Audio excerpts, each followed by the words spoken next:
잠언 11장 22절부터 31절까지입니다. 잠언 11장 22절부터 바로 말씀 증거하겠습니다. 자, 22절로 들어가면은 잠언에는 굉장히 성경 말씀이 딱딱하고 재미가 없고 아주 무거운 종교적인 용어만 혹 쓴다고 생각하시는 분들이 혹시 있을지 모르겠지만, 그러나 잠언에는 사실은 굉장히 재미있는 표현, 또 유머의 표현도 사실은 많이 있어요. 그래서 예전에 지금은 돌아가셨지만 예전에 어떤 방송국 코미디 관계자가 성경을 통해서 이제 개그 또 코미디 그런 소재를 많이 영감을 얻는다, 이제 이런 얘기하는 거를 전에 한번 들은 적이 있습니다. 오늘 말씀해 보니까 22절에 보니까 아름다운 여인이 분별력이 없는 것은 돼지코의 금고리와 같다. 자, 여러분, 지금도 그렇지만 예전에 중동 여인들은 이 코에다 코걸이를 하고 귀에도 귀걸이를 하고 그렇게 이제 몸에 이제 자기 몸에 이렇게 아름다운 치장을 그렇게 지금도 하고 있고 예전에는 그렇게 많이 했습니다. 자, 그러니까 바로 그러한 표현을 빗대서 아름다운 여인, 그러니까 굉장히 미모가 아름답고 아주 누가 봐도 눈에 확 띄는 여인이 있는데, 가만히 그 여인을 보니까 분별력이 없다. 근데 여기서 이제 분별력이 없다는 게 무슨 말이냐면은 도덕적, 윤리적으로 그릇된, 그러니까 그의 마음이나 그의 행동이나 그런 부분에서 내적으로 아주 좀 퇴폐적이고 또 비윤리적이고 그러한 것들을 이제 여기서 분별력이 없다고 이제 그렇게 총체적으로 얘기하는 거예요. 그러니까 쉽게 얘기하면 겉모습은 아주 아름답은데 그 여인이 하는 행동이나 그의 마음가짐이나 그가 하는 모든 그 삶의 태도를 보니까 더럽고 지저분하고 육신의 욕망에 가득 차 있고 정욕의 눈이 멀어 있고 하는 이런 것들을 가지고 있는 여인, 이런 성향을 가지고 있는 여인은 어때요? 마치 뭐와 같다?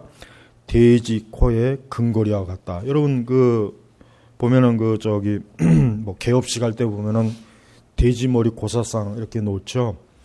근데 그 돼지머리에 고사상에 놓는 돼지도 아무 돼지나 갖다 놓는 게 아니더라고요.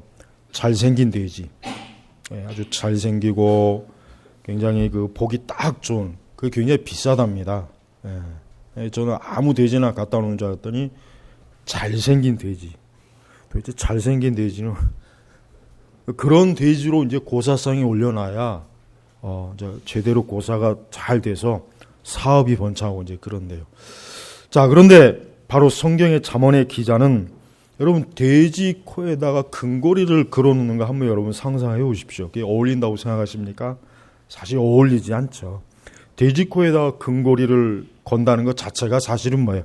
전혀 어울리지도 않고 전혀 아름답지도 않고 불균형이죠. 불균형. 분명히 금고리는 아름다운 건데 그 아름다운 금고리가 돼지 코에 붙어 있으면 어때요? 오히려 웃음거리가 되고 오히려 웃기는 것이 돼버린단 말이에요. 마찬가지예요. 아무리 여인들이 성형수술을 잘해서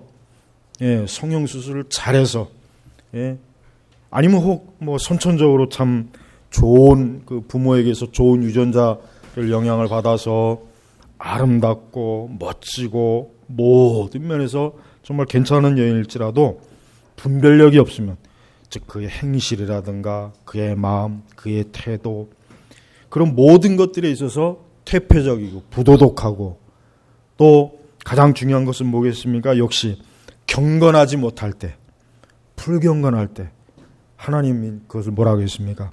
돼지코에 금고리 같다 그런 것입니다.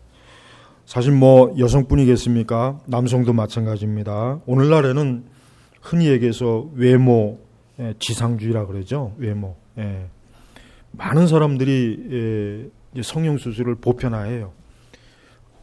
근데 지금은 이제 중년이나 노인 나이 드신 분들도 성형 수술 하더라고요. 예, 나이 드신 분들도 성형 수술 한답니다.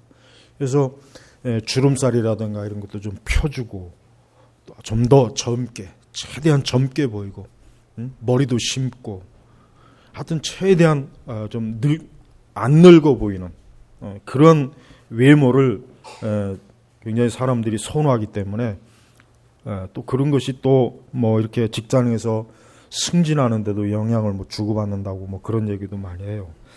성경적 관점에서는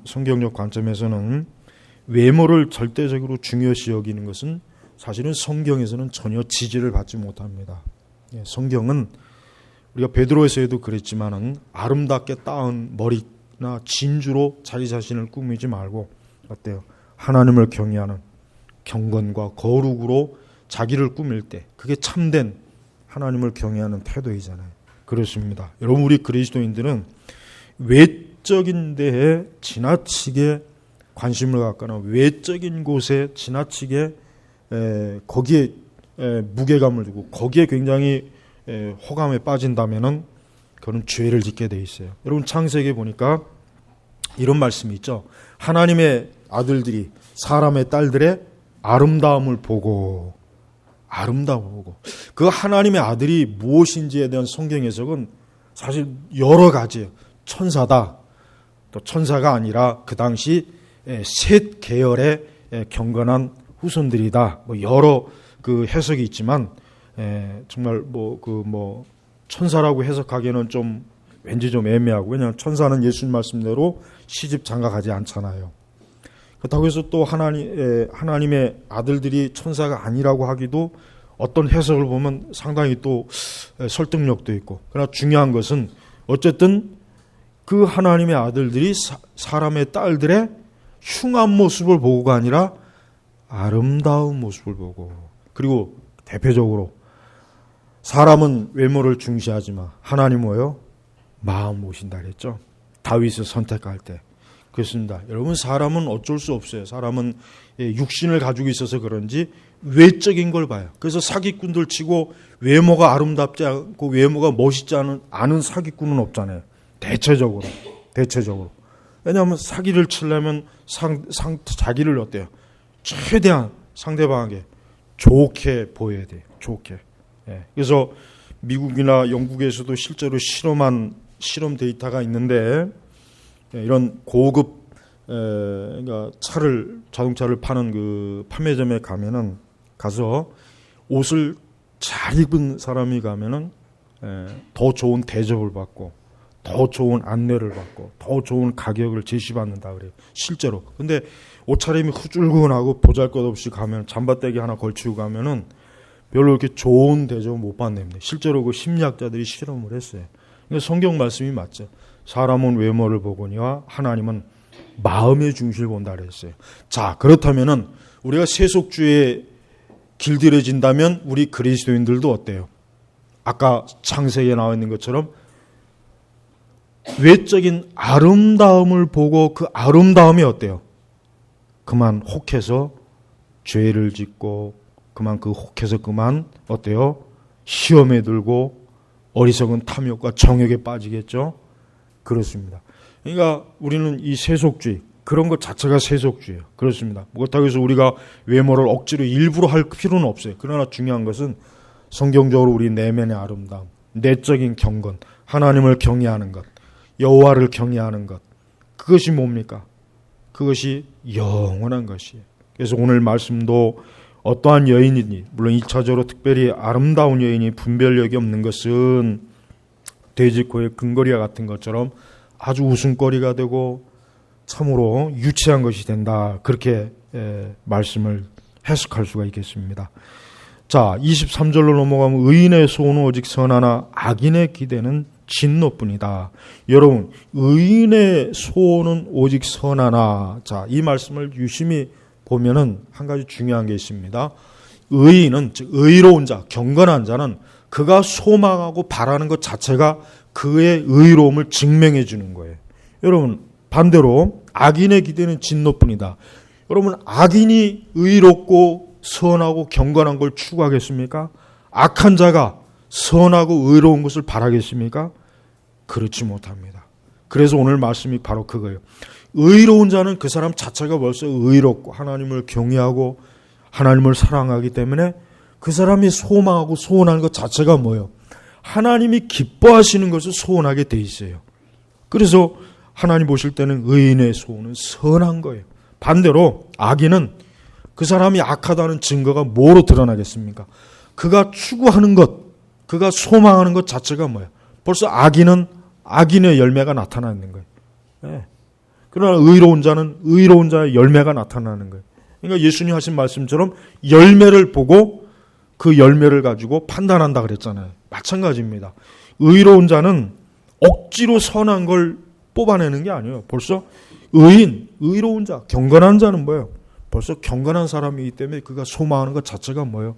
하나님이 기뻐하실 만한 것을 구하는 거예요. 우리가 야고보서에도 그랬지만은 어때요? 탐욕과 정욕으로 구하는 자, 정욕으로 쓰려고 구하는 자의 기도는 뭐예요? 하나님이 듣지 않고 응답하지 않는다 그랬어요. 맞아요. 정욕으로 구하는 것. 그러면 의로운 사람이 과연 정욕으로 쓰려고 뭘 구할까요? 그러지 않죠. 여러분, 우리 성도들은 내가 하나님에게 무엇을 구하는가? 내가 항상 우리 성도들은 자기 자신의 소원이나 욕망을 무조건 합리화하지 말고, 그러니까 제발 무조건 합리화하지 말고 내가 하나님 앞에 소원하고 소망하는 것이 참으로 하나님이 기뻐하시는가? 성경에 대표적인 인물이 있습니다. 솔로몬이 처음에 1,000번제를 드렸죠. 그 1,000번제는 뭘 얘기합니까? 그 제물을 1,000번, 그러니까 황소를 1,000마리를 동시에 하나님 앞에 번제로 드린 거예요. 예. 오늘날 교회에서 하는 그 1,000번제가 아니라, 그 1,000번제가 아니란 말이에요. 그러니까 그런데도 1,000번제 하는 교회들이 많죠. 굉장히 많아요. 예. 성경을 너무 잘못 해석한 거예요. 자, 솔로몬은 자기가 왕위에 올라서 하나님 앞에 감사와 또 하나님께 영광을 올리려고 1,000번째 제물을 드렸어요. 그런 다음에 하나님 앞에 기도를 했죠. 뭘 기도를 했겠습니까? 이 하나님의 백성을 잘 다스릴 수 있는 지혜를 달라고 기도했어요. 우리는 그 기도를 통해서 야, 솔로몬은 그때까지는 의로운 사람이었구나, 경건한 사람이라는 걸 말해. 하나님이 얼마나 기뻐하셨습니까? 아, 네가 지혜를 구하는구나. 네가 너를 위해서, 너 자신을 위해서 어때요? 많은 너의 육신적인 거. 예를 들면 뭐 좋은 자동차 하나 뽑아주세요. 좋은 금마차 하나 뽑아주세요. 뭐 좋은 집을, 왕궁을 하나 주십시오. 뭐 많은 군대를 주십시오. 예? 하나님 앞에 그것을 구하는 것이 아니라 뭐예요? 지혜. 왜? 하나님의 백성들을 다스리려고 하니까 자기가 지혜가 없는 거예요. 나같이 이렇게 지혜가 없는 사람이 어떻게 아버지의 뒤를 이어서, 즉 하나님의 사람이라고 하는 그 다윗의 아버지의 뒤를 이어서 어떻게 이 백성을 다스릴까? 자기 자신을 정말 정직하게 본 거예요.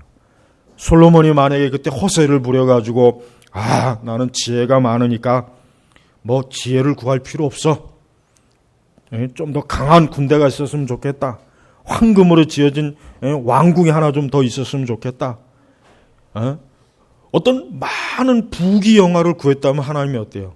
기뻐하지 않았을 거란 말이에요. 하나님께서 그 지혜를 구했을 때 얼마나 기뻐하셨어요. 그래서 그가 구하지 않은 것까지 하나님이 풍성하게 주었잖아요. 그렇습니다. 여러분, 우리 그리스도인들은 무조건 하나님 앞에 때를 써서 주시옵소서가 아니죠. 내가 하나님 앞에 구하고 소망하는 것이 선한 것인가? 선한 것인가? 그게 하나님의 성품에 맞고 하나님의 거룩함에 맞고 하나님의 그 영광을 드러낼 만한 것인가? 무조건 구하는 자에게 주실 것이다, 두드리는 자에게 열릴 것이다, 이 말씀을 붙잡고 무조건 구하는 것이 아니라 자기의 정욕으로 쓰려고 구하는 것이 아니라 뭐예요? 하나님의 영광에 합당하고 어울릴 만한 것. 우리가 존귀하신 주님 앞에 나갔어요. 주님, 그 영광스러운 주님 앞에 나가는데 겨우 구하는 것이 육적이고 탐욕적이고 정욕적이고 구한다면 그건 하나님을 모독하는 거예요. 왕 앞에 갔는데 겨우 구하는 것이 아이스크림 100개 주세요. 좋은 옷 100벌 주세요. 그런 걸 구하는 것이 얼마나 그 왕을 어때요? 무시하는 거예요. 그죠? 우리는 만왕의 왕 되신 예수 그리스도 앞에 나왔어요. 그러면 주님의 그 영광에 어울리는 것을 구해야 된단 말이에요. 그래서 여러분, 기복주의는 그래서 잘못된 거예요. 여러분, 우리가 하나님 앞에, 물론 하나님 앞에 우리 자신의 복락을 위해서 기도하는 건 죄가 아니에요. 여러분, 우리가 우리 자신과 내 자녀들과 내 가족과 내 아는 사람들에게 하나님 복을 내려주시옵소서 하라는 건 잘못된 기도는 아니에요. 그건 죄 짓는 게 아닙니다. 그렇지만은 더 중요한 것은 참으로 하나님을 경외하게 하는 그런 소망을 가지고 기도하는 것과 어쨌든 무조건 하나님 앞에 좀 뭘 얻어서 부자가 돼봐야 되겠다. 성공해야 되겠다. 좀 뭔가 좀 크게 뭔가 돼봐야 되겠다. 이런 것들을 구하는 것 자체가 뭐예요? 그게 뭐예요? 악인의 기대. 그래서 악인의 기대는 뭐예요? 진노. 악인의 애초부터 기대하지 않는 게 그나마 더 나아요. 기대해봐야 진노가 오는 게 진노. 그러나 의인의 소원은 뭐예요? 그러니까 하나님은 참된 하나님을 경외하는 자의 소망을 기뻐하는 거예요. 그걸 들어주시는 거예요. 아까 말 솔로몬의 소망, 솔로몬이 하나님 앞에 드리는 소망처럼 하나님이 기뻐하셔서 그것을 기꺼이 그보다 더한 것도 하나님이 주시지 않습니까? 그래서 여러분, 의인의 기도는 역사하는 힘이 많다고 했습니다. 그러나 악인의 기도는 오히려 그 악인의 기도로 인해서 하나님의 저주와 진노를 받게 되는 거예요. 자, 24절 25절을 넘어갑니다. 흩어 나눠주는 자는 더욱 부하게 되지만 지나치게 아끼면 가난해질 뿐이다. 25절 관용을 베푸는 사람은 풍족해질 것이고 남에게 물을 마시게 하는 사람은 자신도 물을 마시게 될 것이다. 26절까지도 곡식을 숨겨두기만 하는 자는 백성의 저주를 받을 것이나 그것을 내다 파는 자의 머리에는 복이 있을 것이다. 자, 이 세 구절의 공통점이 뭡니까? 세 구절의 공통점이 뭐예요? 24절에 흩어 나눠주는 자, 25절에 관용을 베푸는 자, 자 26절에 뭐예요? 26절은 반대로 곡식을 숨겨두기만 하는 자. 하나님께서 기뻐하시는 건 뭐겠습니까? 하나님은 다른 사람들에게 혹 가난하고 연약한 사람들에게 구제하는 것, 베푸는 것을 기뻐해요. 베푸는 것. 반대로 여러분 26절에 보면 곡식을 숨겨두기만, 이걸 보통 매점매석이라고 그랬죠. 여러분 옛날 우리나라 조선시대 때도 매점매석이라면 사형이에요. 옛날 동서양 어느 나라나 만약에 흉년이 들었는데 곡식을 매점매석하면 무조건 사형입니다. 왜? 그로 인해서 많은 사람이 굶어 죽기 때문에. 그래서 흔히 보통 사재기라는 게 있죠. 지금은 뭐 우리나라는 그게 없었지만 옛날에 80년도나 70년도나 60년대에는 우리나라도 어떤 일로 인해서 사재기라는 게 있었어요. 그래서 막 한꺼번에 뭘 왕창 사놓아가지고 그 물건을 시중에 못 나오게 해가지고 값을 더 크게 올리는 이런 것도 있었고. 그러니까 보십시오. 26절 곡식을 숨겨두기만 하는 자는 백성의 저주를 받을 것이나 그것을 내다 파는 자의 머리에는 복이 있을 것이다. 24절 흩어 나눠주는 자는 더욱 부하게 되지만 지나치게 아끼면 가난해질 뿐이다. 그러니까 여기서 말하는 건 뭐예요? 하나님은 구제를 하나님은 기뻐하는 거예요. 하나님이 또한 싫어하는 것은 인색한 것을 하나님이 싫어하세요. 사실 예수님께서도 우리에게 어때요? 우리를 구제하신 분이에요. 하나님 자신이 죄인들을 구제하신 분이에요. 어떻게 구제하셨습니까? 그리스도의 십자가의 피로 우리를 구제하신 분이에요. 예수님께서 만약에 우리에 대한 구제를 인색하게 하셨다면, 나는 너희들을 구원하는 걸 별로 안 좋아해. 그렇게 하셨다면 누가 구원을 받겠어요? 그렇죠? 이 복음이라는 것 자체가 결국 뭐예요? 복음이라는 것 자체가 구제입니다. 무엇에 대한 구제입니까? 죄인을 구제, 건져주는 거예요. 구원의 뜻이 별거 아니죠. 구원이 별겁니까? 건져내는 거예요. 구제하는 거예요. 죽을 자를 살려내는 거예요. 그게 바로 구제란 말이에요. 그 영화 중에 그 베니스의 상인이 있어요. 그 셰익스피어가 쓴 책을 바탕으로 그 찍은 거예요. 베니스의 상인. 그 2005년도에 나왔어요. 그 영화 한번 나중에 꼭 보세요. 아이들도 같이 보세요. 그 영화 보면은 그 베니스의 상인 내용이 뭡니까? 간단하죠.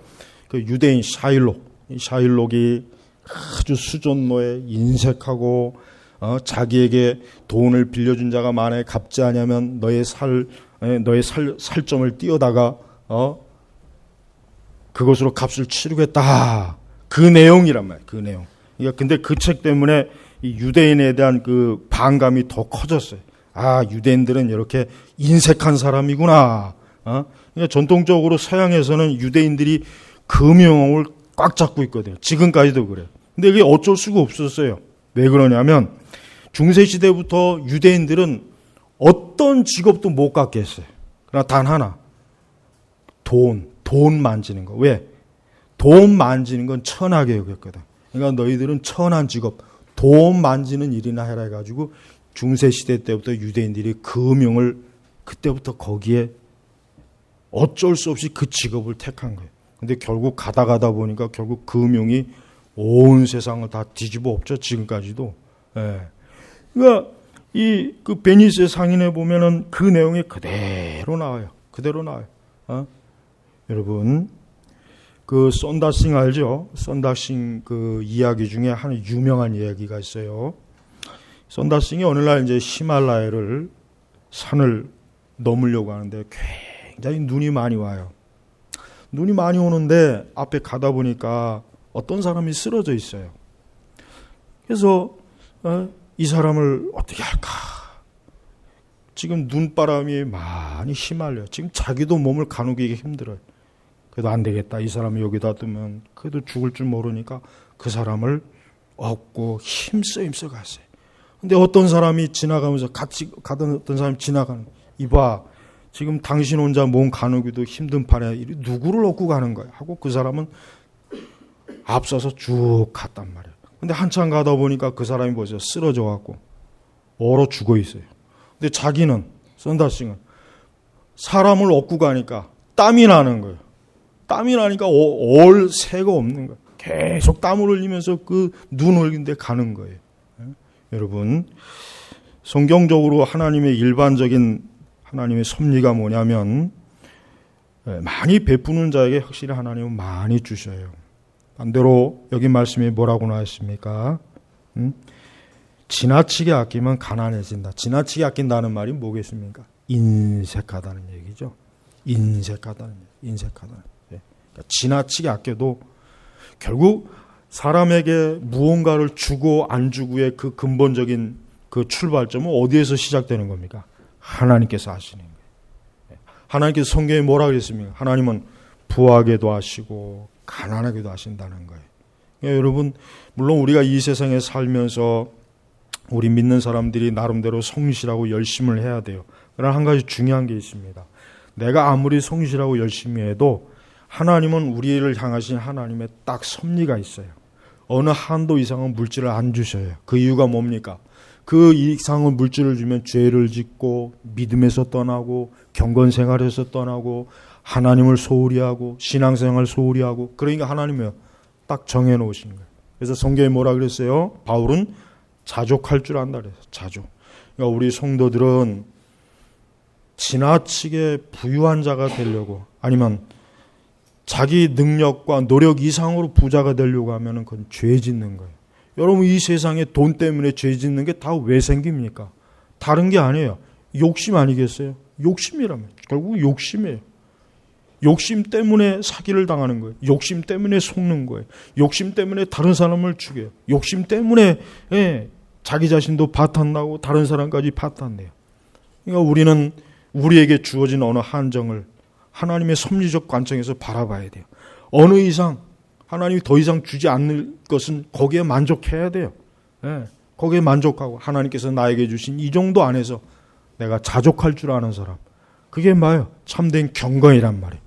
만약에 경건하다 하면서 하나님을 경외한다 하면서 끝없는 욕심만 부려, 끝없는 욕심을 부리고 그 욕심을 이루려고 죄를 짓고 계명을 범하고 기도를 소홀히 하고 예배를 소홀히 하고 신앙생활 소홀히 하고 하나님 경외하는 것을 등한히 하고 자기의 육신의 정욕의 소망을 이루려고 거기에 올인을 한다면은 그 사람은 죄를 짓는 거예요. 하나님은 반드시 그 사람, 하나님이 선택한 사람이 그렇게 나가면 하나님 반드시 어때요? 확 뒤집어 엎어버려요.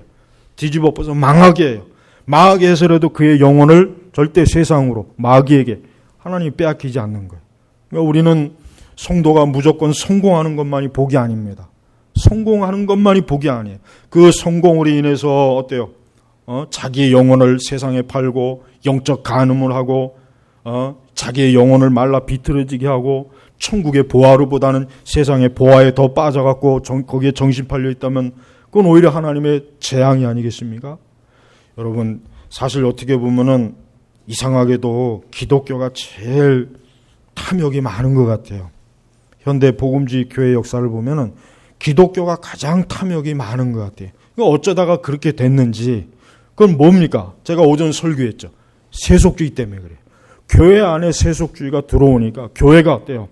교회가 세상적 관점으로 성공하고 더 많아지고 더 부유해지는 걸 하나님의 축복이라고 잘못 알고 있는 거예요. 그렇게 설교하고 그렇게 배우고 그렇게 믿어왔던 거예요.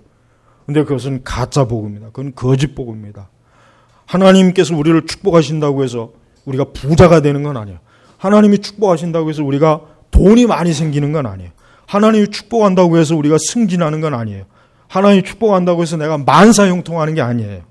그건 하나님의 축복하고는 그렇게 큰 관계가 없어요. 오히려 거꾸로 얘기해야 돼요. 오히려 하나님이 축복하는 사람은 성공하지 못해야 돼요. 오히려 하나님이 축복하는 사람이 넘어져야 돼요. 오히려 하나님이 축복하는 사람이 그게 계획하는 바가 이루어지지 않아야 되는 거예요. 그래야 어때요? 하나님의 의를 구하는 거란 말이에요.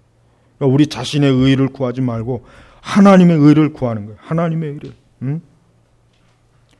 26절에 다시 한번 곡식을 숨겨두기만 하는 자는 백성의 저주를 받을 것이다. 여러분, 옛날에 우리 한국의 근현대사에 보면은 동학혁명과 여순반란이 일어났죠. 이 동학혁명 때도 그렇고 여순반란 때도 그렇고 무슨 일이 있었냐면은 그 지역에 그 일로 인해서 그 지역의 부자들이 싹 학살당했어요. 근데 거기서 살아남은 사람이 있어요. 몇 안 되는 사람. 그 사람들이 평소에 뭐가 있느냐? 가난한 자에게 곡식을 나눠준 부자들이었어요. 가난한 자에게 곡식을 나눠주니까 동학혁명이 일어나도 저 사람은 절대 손대지 말아라. 저 사람은 평소에 우리 가난한 자들을 멸시하지 않고 우리가 배고플 때 양식을 나눠줬. 그런 좋은 부자다. 동학혁명 때도 죽지 않은 양반들이 있어요. 여순반란 때도 마찬가지요. 많은 부자들이 죽었지만은 평소에 나눠주기를 좋아하고 베풀어주기를 좋아하는 그런 부자들은 어때요? 공산주의자들 손을 안 댔어요. 살아남았단 말이에요. 여러분, 하나님은 우리 그리스도인들이 혹 많은 걸 가지고 있다면은 하나님이 기뻐하시는 일에 베푸는 걸 하나님이 좋아하세요. 그게 우리 성도의 경건함이에요. 그래서 여러분, 우리는 하나님이 기뻐하는 것을 추구해야 돼요. 선한 것을 추구해야 돼요. 그래서 27절에 뭐라고 했습니까? 선을 추구하는 사람은 은총을 입으나 악을 추구하는 자에게는 재앙이 임한다. 여러분, 세상에 악한 사람이 많죠. 악한 사람이 또 있어요. 그럼 우리는 악한 사람을 볼 때 어떻게 봐야 됩니까? 아하, 저 사람은 반드시 재앙을 받겠구나. 그렇게 봐야 돼요. 반대로 선을 추구하는 사람. 여기서 선은 1차적으로 경건함입니다. 그러나 예수님 안 믿는 사람도요. 예수님 안 믿는 사람도 악하게 굴지 않고 보편적 관점에서 선한 걸 추구하는 사람은 하나님이 일반 은총으로 하나님 복을 주시. 그 사람들 돌봐주시. 재앙을 안 만나게 하신단 말이에요. 하물며 우리 그리스도인들이 하나님 기뻐하시는 경건과 거룩과 선한 것과 의로움을 추구하면 하나님이 얼마나 더 기뻐하겠습니까? 반대로 하나님의 자녀들이 만약에 행여라도 악으로 달려간다면 하나님 얼마나 거기에 대해서 하나님이 또 어때요? 크게 징계하지 않겠습니까? 우리는 악은 뭐예요? 모양이라도 절대 따라해서는 안 돼요. 악한 것은 우리 성도들이 항상 멀리, 악한 것을 가까이 오면 반드시 재앙이 같이 그 재앙의 파도에 휩쓸리는 거예요. 그래서 우리 성도들은 선하고 의롭고 경건한 것, 하나님 말씀에 지시한 계명을 따라가면은 우리 성도들은 재앙이 임하지 않습니다. 제가 항상 그랬잖아요. 하나님을 온전히 예배드리고 기도하는 사람은 재앙을 만나지 않습니다. 하나님은 재앙으로부터 보호해 주시는 분이에요. 여러분, 이 세상에 재앙이 이유 없이 오는 겁니까? 그렇지 않습니다. 우리는 그렇게 보면 안 돼요. 어떠한 재앙이라도 그 재앙은 하나님의 섭리적 관점에서 다 이유가 있는 거예요. 그래서 우리는 어떠한 재앙이 일어나는 걸 때마다 하나님의 어떠한 우리가 알지 못하는 심판이 행해지는구나, 그렇게 봐야 되는 것입니다. 자, 28절에 나옵니다. 자기의 재물을 의지하는 자는 패망하려냐, 의로운 사람 푸른잎같이 번성할 것이다. 이 말씀을 딱 읽어보면 시편 1편이 자동적으로 생각이 나야 돼요. 시편 1편. 주야로 하나님의 말씀을 묵상하는 자는 뭐예요? 시냇가에 심은 푸른 나무예요. 마르지 않아요. 늘 푸르러요. 그래서 뭐예요? 의로운 사람. 의로운 사람이 어떤 사람이 의로움이겠어요? 다른 게 아니에요. 성경에서 의로운 사람은 구원받은 사람이에요. 예수 그리스도를 믿는 사람입니다. 그 죄가 용서받은 사람이에요. 그 죄를 회개함으로 씻은 사람이에요. 이 사람이 의로운 사람이에요. 하나님의 계명을 따라 사는 사람이에요. 성경에 대표적으로 의로운 사람이 누굽니까? 욥 보시오. 욥이 얼마나 의로웠던지 하나님께서 하루는 하나님 나라의 그 어전회의 때 마귀 새끼가 또 슬며시 기웃기웃거리다가 야, 이 마귀 새끼야. 성경에는 마귀 새끼라고는 안 그런 것 같고, 야, 이 마귀 놈아. 마귀 놈도 아닌 것 같고, 어쨌든 이 나쁜 놈아 하여튼. 야, 너 저 욥 봤느냐? 야, 요처럼 저렇게 순전하고 순결하고. 여러분, 저는 그 말씀이 참 이해가 안 돼, 예전에 안 되는 이유가, 어떻게 하나님께서 죄인인 사람을 마귀 앞에서 자랑을 할까? 우리는 그 말씀을 참 유심히 봐야 돼요. 하나님이 뭘 보시냐? 결국 사람이 얼마나 경건하게 하나님을 경외하는 걸 보는 거예요.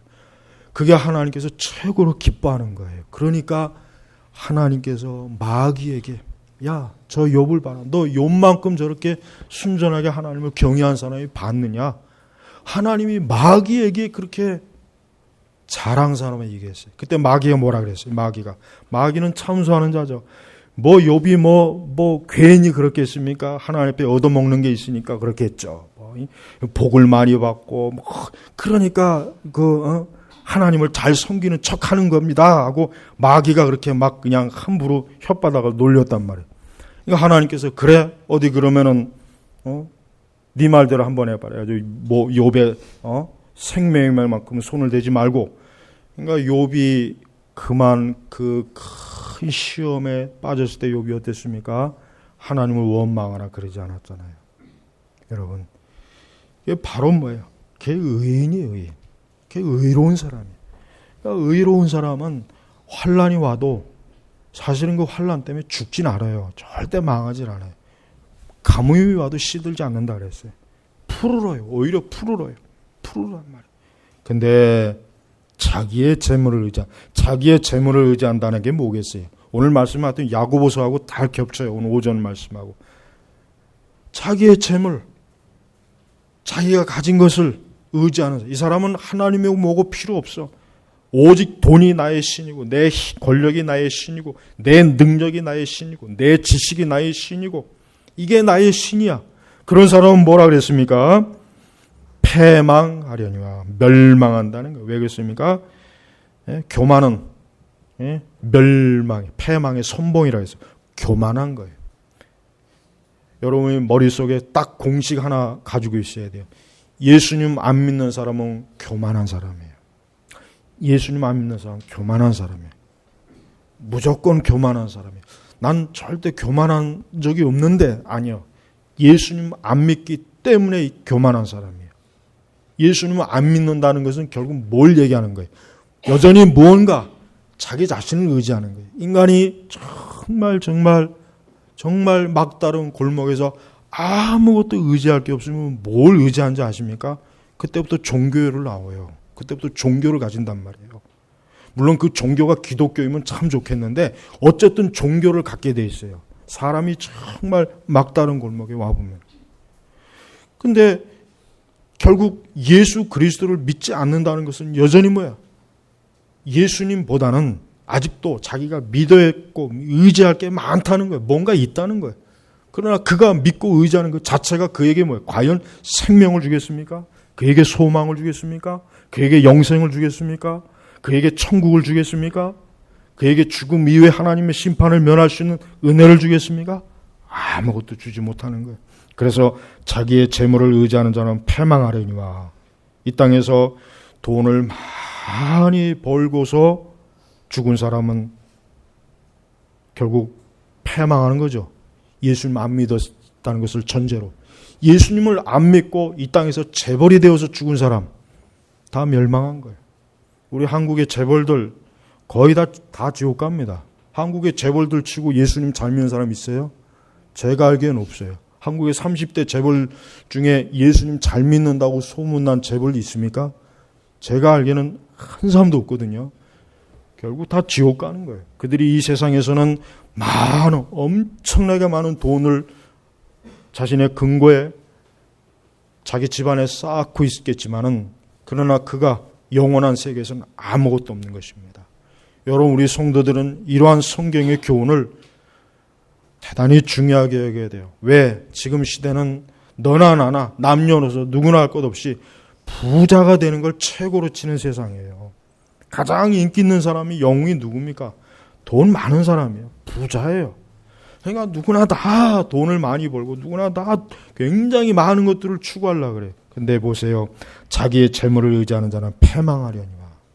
그러니까 사람이 예수 그리스도를 의지하지 않고 자기를 의지하려고 하는 것, 예수님 외에 다른 어떤 것도 그가 의지해봐야 결과는 패망입니다.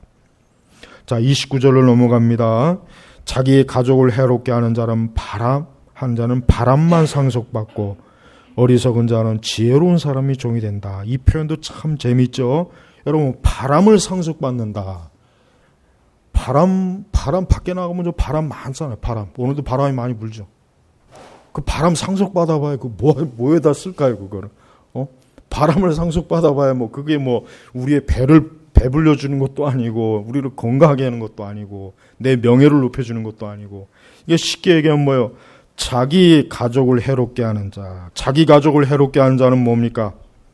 자기 가족을 그리스도께 인도하지 않는 것, 자기 가족을 하나님 앞에 이끌어내지 않는 것, 자기의 가족을 경건과 거룩으로 지도하지 않는 것, 자기의 가족을 그리스도의 진리로 가르치지 않는 것, 이게 다 자기 가족을 해롭게 하는 거예요. 해롭게 하는 거예요. 우리의 자녀들, 우리 자신, 우리 일가 친척, 내 모든 이들을 그리스도께로 속히 돌아오게 해야 돼. 그게 일단 제일 급선무예요. 그 다음에 뭡니까? 우리 자신의 가족을 이 세상 죄와 어리석은 것과 악한 것에 물들지 않도록 최선을 다해서 기도하고 가르치고 온전한 길로 자꾸 수고하는 거예요. 그러니까 여러분, 절대 우리의 가정이나 우리의 가족들 가운데 하나님을 경외하지 않거나 하나님께 기도하지 않거나 하나님의 말씀을 읽지 않거나 하나님께 예배드리지 않거나 주일을 성수하지 않거나 하나님을 영화롭게 하지 않는 가족이 없도록 우리는 항상 기도해야 됩니다. 그것을 위해서 온 힘을 다 기울여야 돼요. 그래서 왜? 자기 가족을 해롭게 하는 자는 바람만, 결국 뭐야? 다 잃어버리는 거예요. 아무것도 남지 않는 거예요. 우리의 가족을 반대로 어떻게 해야 돼요? 이롭게 해야죠. 우리의 가족을 이롭게, 내 가족을 이롭게. 그러니까 여러분, 제가 가정 예배를 항상 드리라는 이유가 가정을 이롭게 하는데 가정 예배가 제일 첫 번째예요. 가정 예배를 드려야 돼요. 우리 한국 교회는 아주 잘못된 그 관습이 아주 참 해를 줘요. 나는 이 새벽 기도가 없었으면 좋겠어요. 우리 대한민국 교회의 새벽 기도가 없었으면 좋겠어요. 새벽 기도 드리지 말고 가정 예배를 드리면은 지금보다 100배, 1000배는 더 우리 한국 교회와 모든 그리스도인이 지금보다 100배 더 영적으로 하나님의 복을 많이 받고 온전했을 겁니다. 근데 그 새벽 기도의 망령, 새벽 기도의 미신, 새벽 기도 때문에 나는 오히려 더 그리스도인들이 큰 해를 봤다고 생각해요. 물론 새벽 기도 자체가 나쁜 건 아니에요. 그러나 교회에서 새벽 예배라는 시간을 딱 만들어 놓고 그 시간에 교인들이 와서 기도하라. 그걸 예배 공식적으로 만든 건 그건 대단히 잘못된 거예요. 그래서 여러분 개혁교회는 새벽 기도를 없애야 돼요. 그래도 새벽 기도가 없는 것보다 있는 게 낫지 않습니까? 그럼 자기 혼자 해. 하려면 방구석에서 하든. 절대 새벽 기도는 없애야 돼요. 대신 가정예배. 여러분 청교도의 전통이 뭔지 아십니까? 가정예배예요. 가정예배. 여러분 메추엘리 주석. 그 주석이 뭔지 아십니까? 알 거예요. 그거 가정예배 때 한 말씀을 증거한 거예요. 그거 가정예배 때 말씀 증거하려고 메추엘리 그 목사님이 준비한 말씀이 나중에 주석이 돼버린 거예요. 나중에 이제 다 마무리하지 못하고 돌아가셨는데 나머지를 이제 그 주변에 아는 목사님들 후배들이 완성한 게 메추엘리 주석이란 말이에요. 지금까지도 그 주석이 최고의 경건 주석이라고 해요. 경건 주석. 여러분 청교도들은 가정 예배를 철저하게 드렸어요. 그것도 하루에 몇 번씩, 한참 청교도 전성기 때는 하루에 3번씩, 1시간씩. 조금 수그러들 때는 그래도 하루에 한두 번씩. 예. 여러분이 가정 예배 전통이 참 중요한데 한국 교회는 참 희한한 게 왜 선교사님들이 가정 예배라고 하는 걸 볼지 왜 저기에 이렇게 확 뿌리를 내리 못했을까? 그 대신 그냥 그 새벽 기도라고 하는 거 평양 그 장대원 교회에서 그게 그냥 그만 전통으로 내려와가지고 지금까지 우리나라 교회를 그러니까 뭐 어떤 교회는 뭐 새벽 기도에서 부흥했다는데 여러분 새벽 기도를 가지고 부흥하려고 새벽 기도를 하면 안 되죠, 그죠? 교회를 부흥시키려고 새벽 기도를 합니까? 그러면 교회를 부흥시키려고 주일 예배 드린다는 거하고 똑같은데 그게 말이 돼요? 말이 안 되는 거예요, 그건. 예배라고 하는 게 뭐 부흥이 되면 하고 안 되면 안 드리고 그게 예배입니까? 예배는 나 혼자라도 상황이 좋든 나쁘든 하나님을 경외하는 사람으로서 당연히 드려야 할 거예요. 근데 새벽 기도 때문에 부흥했다. 그런 사기를 치는 저 명일동에는 저 명성 이 도마뱀 왕국자가 아주 얼마나 많은 목사님들이 거기에 미쳐갖고 우리 교회도 새벽 기도를 드려야 부흥한다는 그 잘못된 신앙이 그 세뇌 받은 거란 말이에요. 그렇게 해서 나아진 게 뭐가 있어요? 오히려 더 배교로 가는 그 집단이 지금 저 집단이란 말이에요. 저 집단, 저 명성 집단. 에? 아니 그렇게 새벽 기도를 잘 드리고 세계에서 새벽 기도 제일 잘 나면 더 진리로 온전해지고 더 하나님을 영화롭게 해야 되는데 오히려 더 거꾸로 가고 있잖아요. 그 무슨 좋아요? 그건 귀신이에요, 귀신. 제가 비판받는 것 중에 이 새벽 기도 폐지한다는 글을 예전에 올려갖고 아주 욕을 많이 먹는데 새벽 기도는 폐지해야 돼요. 새벽 기도 절대 있어서는 안 돼요. 그 새벽 기도 미신입니다. 성경적으로 골방에 가서 기도하는 거예요. 그리고 가정예배. 고넬료의 가정이 하나님을 경외하는 가정이었어요. 그래서 하나님께서는 사도 베드로를 고넬료의 가정에 보냈어요. 가서 복음을 증거해 줬어요. 가정예배들. 우리 저 새로 가정을 이룬 우리 거기도 가정예배 철저히 드리고 가정예배하다가 부부싸움해도 가정예배를 드려야 돼. 부부싸움. 꼭 가정예배를 중단시키는 제일 첫 번째가 부부싸움이에요. 서로 대판 싸우게 해가지고 예배는 무슨 예배 그냥 다 때려쳐 예배가 무슨 저도 그래요. 저도 그렇다니 목사님 저도 그래요. 그래도 드려야 돼. 싸우는 건 싸운 거고 예배는 예배다. 아주 철판을 깔아야 돼요. 이래가지고 무슨 예배를 통해서 영광을 돌리느니 무슨 그런 생각이 마귀가 주는 거예요. 그게 몇 번 반복하다 보면 아예 안 드려버리거든. 그러니까 싸운 날은 2번, 3번 더 드려요, 그냥. 그래야 이 마귀가 이 집은 안 되겠구나. 진짜 그럽니다. 여러분 가정에서 예배 드리면은 꼭 그 기분이 상하게 만들어요. 가지고 예배를 못 드리게 만들어요. 그런 일이 꼭 있어요. 그것 때문에 중단해 버려요. 그러니까 그런 일이 있어도 예배를 꼭 드려야 돼. 여러분 혹 우리 제네바 개혁교회 성도분들 중에 아직도 가정 예배 안 드린 분이 있으면 오늘 말씀을 자기 가족을 해롭게 하는 자. 가정 예배를 드리는 게 해롭게 하는 겁니까? 이롭게 하는 거죠. 이롭게 하는 거예요. 혼자라도 들으시고, 둘이면 둘이 들으시고, 자녀들이 있으면 자녀들하고 같이 가정 예배를 줄기차게 드려야 돼. 줄기차게. 그러면은 그 가정 예배를 통해서 하나님은 가정을 온전한 신앙, 자녀들도 온전한, 당장은 눈에 안 보여도 결국 그게 그 자녀들에게 신앙을 심어주는 매개체가 되는 거라고요.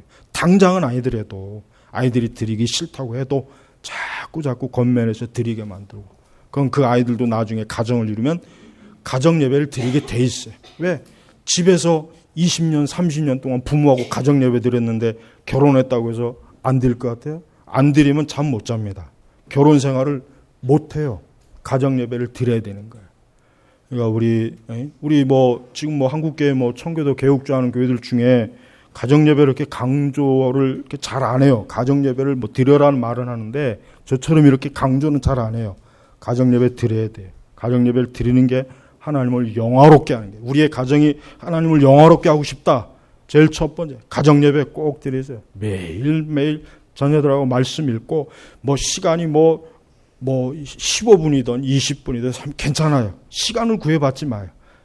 드릴 수 있을 때 같이 드리고, 기도하고, 예배 드리고, 찬송하고, 시편 찬송가 매일매일 하나씩 하든가, 아니면 가정 예배 때 옛날 찬송가 불러도 괜찮아요. 옛날 찬송가 불러주세요. 시편 찬송가 어려우면은 옛날 찬송가, 우리 예배용 그거 불러도 괜찮아요. 그러니까 드리시란 말이에요. 무조건. 시작 안 하셨으면 지금이라도 꼭 하세요. 응? 자, 그 다음에 이 30절에 의인의 열매는 생명나무이며 지혜로운 자는 사람을 얻는다. 여기서 말하는 의인이 누구입니까? 예수 그리스도입니다. 예수님은 어떠한 분이세요? 우리에게 생명을 주는 분이에요. 예수님은 말 그대로 생명나무이세요. 영적으로. 예수님은 사람에게 생명을 주시는 분이에요. 또 지혜로운 자는 사람을 얻는다. 그렇죠. 지혜로운 사람은 어때요? 절대 미련한 자의 종이 안 되고 오히려 미련한 자의 주인이 되는 거예요. 주인이 되는 거예요. 예. 이런 면에서 마귀가 우리의 주인이 되면 안 되죠. 마귀가 우리의 주인이 될 수가 있어요. 언제? 우리가 지혜롭지 못할 때. 우리가 하나님의 말씀이라고 하는 지혜를 무시하고 이 말씀이 무지하면 마귀가 우리 주인 노릇하려고 한다니까요. 우리를 휘둘려요. 그러나 우리가 하나님의 말씀의 지혜에 충만하면 감히 마귀는 접근을 못합니다. 적어도 내 안에 있는 이 타락의 본성으로 인해서 죄를 지을 수 있어도 적어도 마귀에게 속아서 어리석어지지는 않는다는 얘기예요. 그러니까 지혜로워야 돼. 진리의 지혜로워야 돼요. 끝으로 보아라, 의로운 자가 이 땅에서 부흥을 받는데 악한 자들과 죄인들은 얼마나 더하겠는가. 여러분, 하나님의 공의는 의인과 악인에게 항상 나타납니다. 의로운 사람에게는 하나님의 은혜와 은총을 부어주시지만 죄인들에게는 뭐예요? 보응, 악한 형벌. 그 스마트폰을 보면은 이런 앱이 있어요. 내가 사는 지역의 성범죄를 알려주는 그 앱이 있어요. 뭐라고 하는데, 그걸 내가 어제 딱 해보니까, 우리 문정동에 딱 해보니까 두 사람이 앱에 사진 다, 주소 나오고 사진 다 나오더만. 내가 그걸 보면서, 야, 이 사람은 얼마나 창피할까? 얼마나 수치스러울까? 얼마나 부끄러울까? 자기 가족들도 있고 자녀들 있을 텐데. 이 사람은 성추행범이요, 이 사람은 성적 죄를 지은 사람이라고 그 공공 서비스 앱에서 사진까지 딱 앱으로 띄워주니 어느 지역에 다 나와요. 그거 깔아보세요. 여러분 지역에 다 나와요. 그거 나와요. 그 뭐라고 하던데, 하여튼 뭐 있어. 인터넷 검색한다. 그걸 보면서 우리 문정동에 딱 두 사람 있더라고요. 그래서 야, 생각보다는 적구나. 생각보다는 나는 한 200명, 300명 나면 어떻게 하나고 우리 집 주소를 주변으로 해가지고 이게 막 그럼 어떨까 하고 막 했는데 딱 조사니까 딱 두 사람 나오더라고. 네. 부끄러운 거예요. 악인은 수치스러운 거예요. 악인은 이렇게 낙인이 찍혀요. 낙인이 찍히는 거예요. 낙인. 야, 하나님의 형벌은 얼마나 더 무섭겠어요. 사람의 형벌도 이렇게 수치스럽고 무섭고 그런데 네? 우리가 절대로 의로운 성도는 항상 하나님의 말씀의 길을 따라가는 게 그게 자기의 생명을 지키는 거고 자기의 행복을 지키는 거고 자기의 가정을 지키는 거고 자녀를 지키는 것이고 모든 면에서 범사에 유익이 많은 거란 말이에요. 여러분이 잠언 말씀을 제가 이렇게 한 절 한 절 좀 지루하지만 세세하게 전하는 이유는 이제까지 제가 신앙생활하면서 나는 잠언 말씀을 교회에서 배워본 적이 없어요. 들은 적이 없어요, 내가. 그로 인해서 얼마나 많은 참 미련하고 어리석은 길을 왔던가. 제 자신이 그런 생각이 드는 거예요. 그래서 적어도 우리 교인들만큼은 하여튼 잠언을 끝까지 완주해서 하나님이 허락하시면 완주해서 하여튼 잠언의 말씀대로 우리가 이 땅에서 지혜롭게 살 때 이 세상 어떠한 해와 악과 어리석음과 죄악들이 우리를 넘어뜨리지 못하게 만드는 거란 말이에요. 그러니까 우리 청년들 제가 잠언을 꼬박꼬박 읽으라는 이유가 다 거기에 있는 거예요. 오늘 말씀을 맺겠습니다. 우리 성도는 항상 그리스도의 의로 무장하고 그리스도의 의의 길로 가고 그리스도의 의를 사모하고 그리스도의 의의 영광을 추구하는 아주 영광스러운 주의 백성들이 되길 바랍니다. 기도하겠습니다. 하나님 아버지 감사합니다. 그렇게 많은 사람들 가운데 우리를 하나님의 자녀로 선택하셔서 이렇게 예배의 자리에 하나님의 말씀을 듣고 배우는 자리에 저희들을 앉혀주시니 감사합니다. 우리에게 있는 이 생명의 귀한 말씀을 한마디도 놓치지 말고 이 모든 말씀이 내 영혼의 양식이 되고 내 지성의 참으로 기준이 되고 내 의지를 바로잡는 굳건한 손이 되어서 이 땅에서 주님을 영화롭게 하는 백성으로서 온전하게 살도록 이끌어 주시옵소서. 살아계신 예수 그리스도 이름으로 기도 올렸습니다. 아멘.